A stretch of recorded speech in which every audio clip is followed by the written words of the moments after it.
Kapil man hong ton pi hile chin Kaisa nga pil zo mi tampi ome Kasyam man hong ton pi hile chin Kaisa nga siyam zo mi tampi ome Mi te muna azatak chinglo Kay lel to pa nong zang Kalusat chao nil kahay nong dim lesa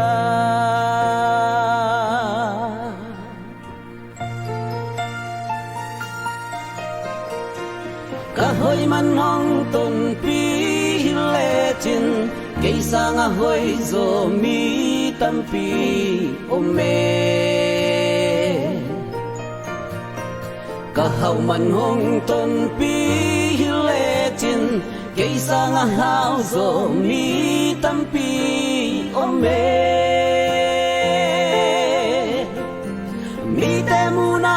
azatak chinglo Kay lel to pa nong zang Kalusat chao nil kahay nong dim lesa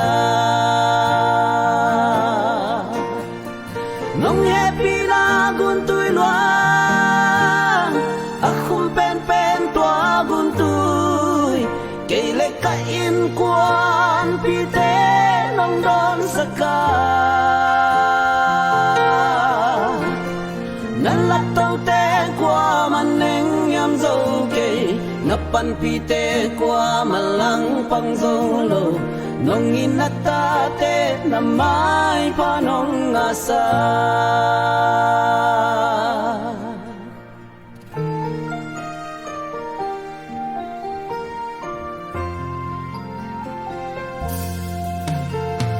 Kapil man hong ton pi hile chin Kaysa nga pil zo mi tampi ome Kasyam man hong ton pi hile chin Kaysa nga siyam zo mi tampi ome Mi te muna azatak chinglo Kay lel to pa nong zang Kalusat chao nil kahay nong dim lesa Nong happy na guntuy luang Akong pen tua guntuy Kay lekain kuan pite nong don saka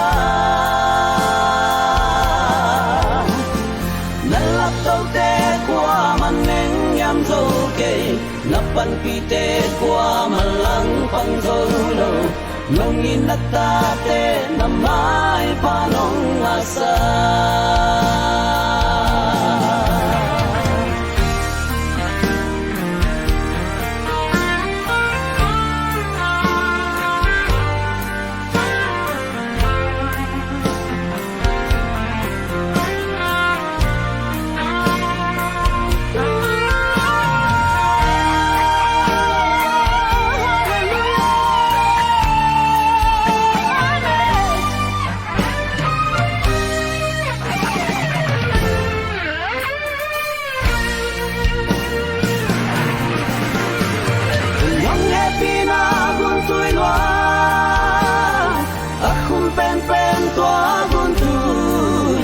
Kay lekain kuan pite